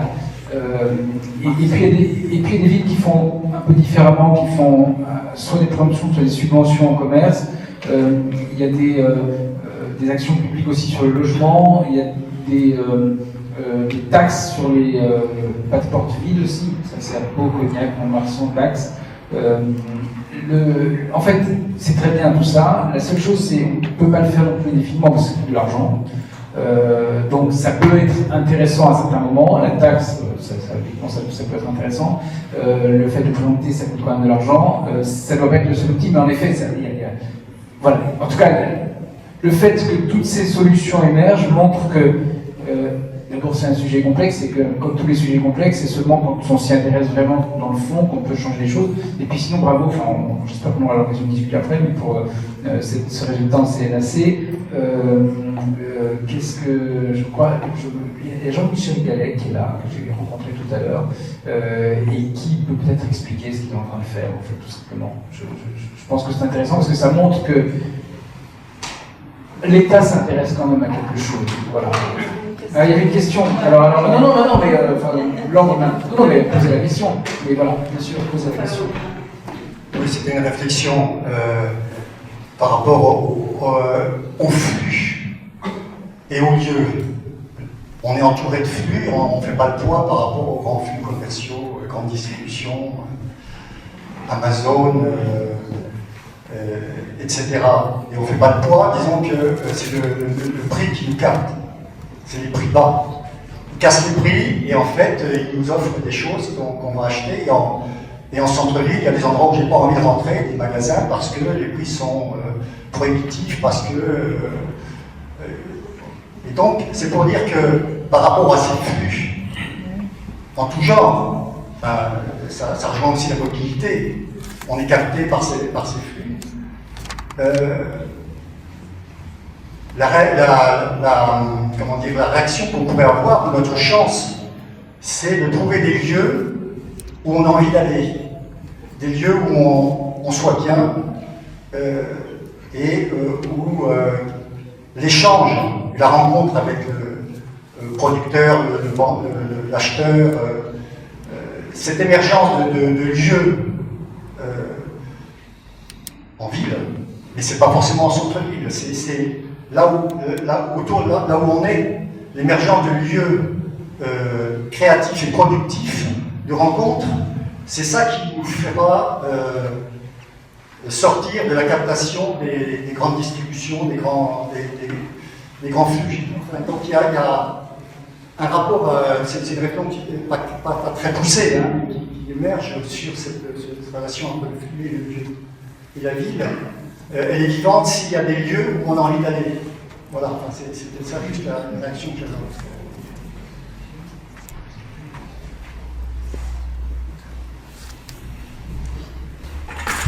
Oui, bon, merci de donner la parole. En 2 mots, il se trouve que tous les outils existent.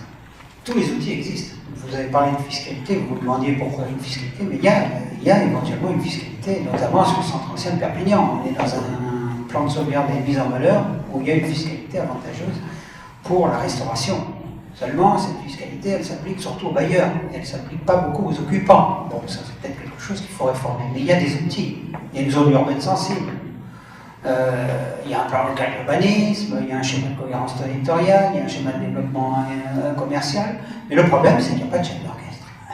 C'est-à-dire qu'il y a plein d'outils, mais il n'y a personne pour les faire marcher ensemble. C'est-à-dire que quand on est à l'Agence nationale de la rénovation urbaine et qu'on met 130 millions d'euros sur la ville de Perpignan, ben, est-ce que c'est coordonné avec le reste du projet? Et c'est ce que vous disiez. S'il n'y a pas de projet, chacun travaille dans sa chapelle avec son petit outil. Et ça, c'est quelque chose qui est en train de tuer toutes les initiatives. Parce qu'on crée des lois, on crée des outils, on crée des procédures. Et toutes ces procédures, quand elles ne marchent pas ensemble, ben, elles ne marchent pas, tout simplement. Et c'est à fond perdu. L'ANA a déversé des millions d'euros sur Perpignan. L'ANRU a déversé des millions d'euros. Vous, en tant qu'habitants, et tous ceux qui payent des impôts locaux, ont déversé des millions d'euros. Mais le problème, c'est que ces millions d'euros, ils ne sont pas coordonnés les uns avec les autres. Et qu'au sein du... Alors, je ne vais pas pointer du doigt les responsabilités, on n'est pas là pour ça. Mais tant qu'il n'y a pas d'orchestration, tant qu'il n'y a pas de projet, on peut verser tout l'argent qu'on veut. À partir du moment où il n'y a pas de coordination, et bien à chaque fois, c'est des... Alors malheureusement, ce n'est pas l'enfer dans les détails, c'est l'enfer des détails. C'est qu'il n'y a que des coûts. Alors un coup on met l'université, un coup on change Castagne, un coup on crée une passerelle, un coup on fait un machin, et tout ça c'est en morceaux. Alors effectivement c'est l'arbre de l'archipel, mais c'est l'archipel en morceaux, en miettes. Et je crois que c'est un petit peu ça qui est aujourd'hui en réflexion dans la redynamisation des villes, c'est qu'il n'y a pas de redynamisation, et la Caisse des dépôts en fait aujourd'hui son mot d'ordre. S'il n'y a pas de projet, et bien la Caisse des dépôts elle n'y va pas. Ça au moins.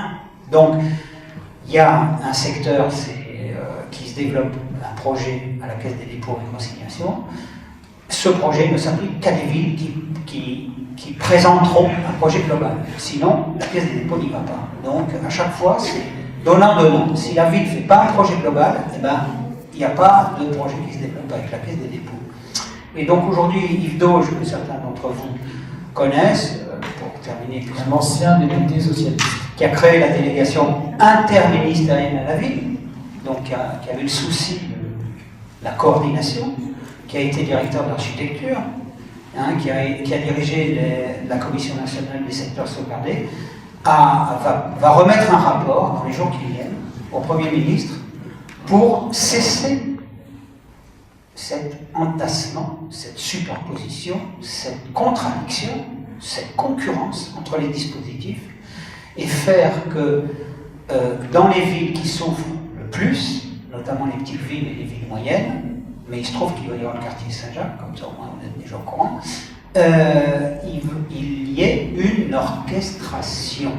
C'est-à-dire que ce soit les agents de l'État, Alain, en rue, tous les services sociaux, que ce soit les services de la collectivité, alors que ce soit celui qui s'occupe du centre ancien ou l'autre qui s'occupe des services techniques, que ce soit le CAE, que ce soit les différentes composantes qui peuvent intervenir ensemble, tout le monde devra se mettre autour de la table dans un atelier de maîtrise d'œuvre urbaine et sociale, comme on l'avait créé, les mousses, hein, à l'époque.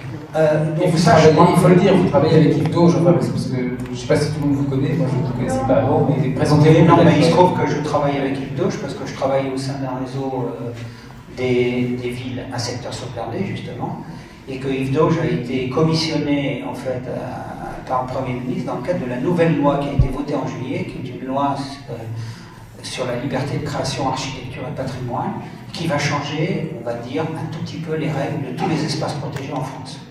notamment donc les règles ici à Perpignan, qui notons-le étant révision du secteur sauvegardé aussi. Mais ça c'est un bout. Alors voilà, l'idée maîtresse, c'est l'idée d'alliance, c'est l'idée de concordance des outils les uns avec les autres, et non pas l'idée de concurrence. Et on peut espérer que là, effectivement, à taux constant, il y ait une amélioration. Bon, c'est pas au bout de l'open, c'est déjà un plan qui est lancé pour 10 ans. Ouais, je voudrais réagir à la difficulté, effectivement, si on est simple citoyen, engagé dans une association, qu'elle soit professionnelle ou d'habitants, de comprendre cette complexité des acteurs. Donc on est dans un discours, et je dirais, nous les premiers citoyens, on en fait les frais, on les fait depuis presque 2 ans. On se cherche, effectivement, on reçoit des paquets de documents de 200 pages. Effectivement, on a le SCOT, on a le machin, on a le secteur sauvegardé, c'est des acteurs différents. Alors, à un moment donné, ils se parlent, mais de l'extérieur, on ne voit pas trop comment. Alors, on n'arrive pas à comprendre les circuits, et c'est là, bien sûr, le citoyen est invité à co-construire, sauf que pour l'instant, on ne comprend pas grand-chose vu de l'extérieur.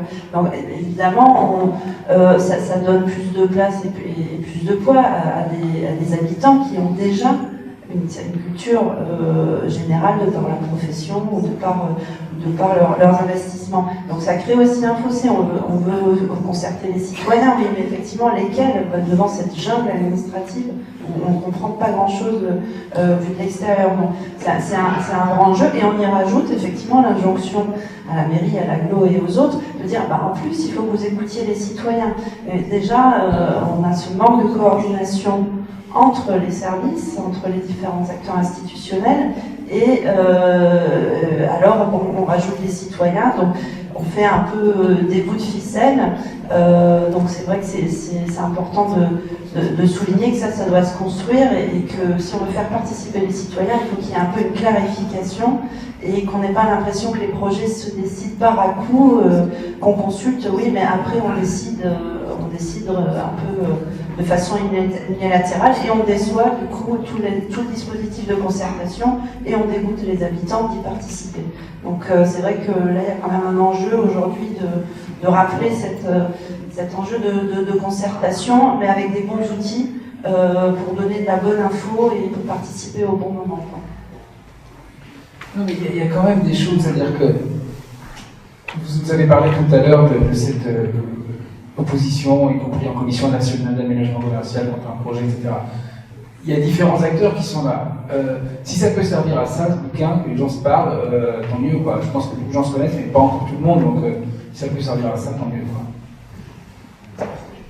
Est-ce qu'il y a des exemples de villes en France ou ailleurs qui ont réussi à faire revenir une population en centre-ville, mixité, mais inversée, parce qu'actuellement, la mixité, elle va prendre un bon sens, qui fait que le commerce ne peut pas se porter bien, dans la mesure où le pouvoir d'achat étant très faible, et faire valoir tous les atouts que représente le centre-ville. Parce que, à force de dénigrer les centres-villes, comme on le fait depuis trop longtemps, parce que moi j'y habite depuis très longtemps et je m'en porte pas plus mal.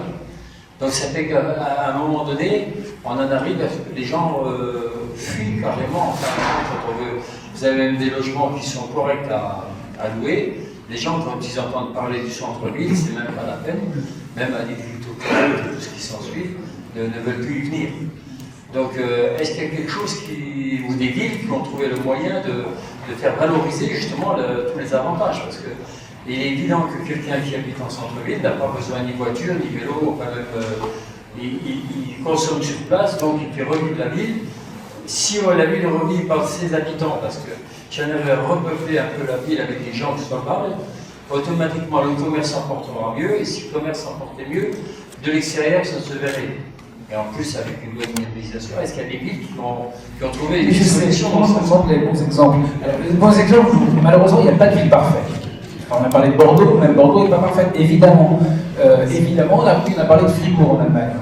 C'est vrai qu'en Allemagne et en Italie, on a le sens de la ville bien plus qu'on l'a en France. Et on a, parce que les villes sont plus anciennes, parce qu'elles ont justement Et je pense que Perpignan a plutôt bien passé pour ça, les universités depuis longtemps, on n'a pas mis après 68 dans les endroits où il y avait personne, parce qu'on n'avait pas les étudiants, parce qu'elles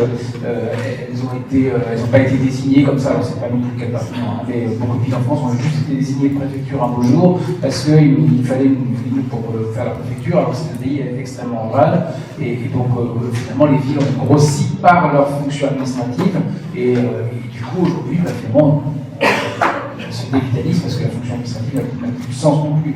Donc on a beaucoup moins parce que les distances se sont raccourcies, parce qu'on va plus vite, etc. Donc comment dire, non, il n'y a pas de ville modèle. Je suis désolé de répondre de cette façon. Par contre, effectivement, dans chaque ville, il y a des choses à faire. Et je pense qu'il faut faire ça. Donc il faut non seulement à l'intérieur de la ville se parler et se dire, ben oui, tiens, les bons exemples, les détails, etc. Puis aussi, idéalement, de ville à ville, se dire, qu'est-ce qu'on peut faire. À Albi, il y a quelqu'un, je crois que je vous l'ai dit, qui repère des magasins. Albi, c'est super, vous le connaissez. Et il y a l'état de commerce ville, et puis aussi exactement le phénomène, celui que vous décrivez, les gens qui s'en vont, les riches qui vont habiter pas loin, hein, ils vont à plus de 12 ans. C'est 2 kilomètres. Et puis, cette dévitalisation qui se passe comme partout ailleurs, dans ce centre-ville magnifique, comme celui de Perpignan, bon, différemment, mais. Et le résultat pratique, c'est lui, il a monté les commerces, il dit voilà, il se pose la question, il regarde comment les gens se déplacent, voilà. Il fait aussi avec les habitants. Vous dites oui, il n'y a pas de bons habitants, mais il y a les habitants qu'il y a à Perpignan. On va faire avec, vous n'allez pas d'un seul coup tout changer. Par contre, il faut s'adapter aussi aux habitants. Les habitants, c'est eux la ville. Et c'est parce qu'ils sont divers qu'ils sont une force. C'est extraordinaire, je suis désolé si vous n'êtes pas d'accord, mais tant pis, je le dis, mais le fait extraordinaire d'avoir un quartier gitan en centre-ville est une force pour la ville de Perpignan. Parce que c'est une spécificité extraordinaire qu'on trouve nulle part ailleurs en France. Et ça, c'est un. Alors, ça ne va pas se traduire immédiatement par des tas d'or, hein, je confirme. Et par contre, ça fait un centre d'intérêt. Ça fait que Perpignan ne ressemble pas à Mulhouse, ça ne ressemble pas à Saint-Brieuc. Bonsoir à tous, Jean-Michel Henry. Ça sera la dernière intervention. Élu à la ville de Perpignan, une délégation ni l'urbanisme ni le commerce, ni la mobilité quand même. Plus près du micro. Je vous remercie, M. Razomont, d'avoir mis de la complexité et de l'intelligence dans votre intervention. Et je félicite également le comité Conseil citoyen de Saint-Ancien. J'ai assisté aussi à une réunion de l'équivalent dans le quartier du Vernet, où effectivement là-bas aussi, la cité Clodion, il y a actuellement plus de commerce. Le seul boulanger résiste. Donc en vous remerciant de cette complexité que vous avez mise dans le débat, je voulais juste rappeler un peu, pour vous l'indiquer, ce qui s'est passé sur Perpignan. Vous avez 2 quartiers bien distincts, 2 zones, nord bien délimitées, nord et sud. Et vous avez une fuite, disons, de la classe moyenne dans les années 70. Qui rêvait de son pavillon et qui est allé s'installer dans les villages périphériques, d'où le fort taux de pouvoir d'achat que l'on retrouve autour. Et comme par hasard, on retrouve les grandes surfaces à proximité, évidemment, des gens qui ont ce fort pouvoir d'achat. Bravo pour ce que vous avez dit au niveau de la population de Perpignan. Je considère qu'on a une âme et un caractère. On a également des quartiers qui sont très vivants. Je vois partout les gens, je ne veux pas faire l'apologie ni faire du perpignanais, mais il y a beaucoup de gens qui se revendiquent de Saint-Assisque, il y a des gens qui se revendiquent et qui sont fiers d'être du Vernet, de Saint-Bonéric ou d'ailleurs, voilà. Donc ça existe, il y a une forte activité associative également. Évidemment, je rejoins M. Vanet, oui, bien sûr, bien sûr. Attention, moi je n'étais pas d'accord avec votre expression, on a déversé, comme si ça laissait entendre qu'on avait gaspillé. Hein.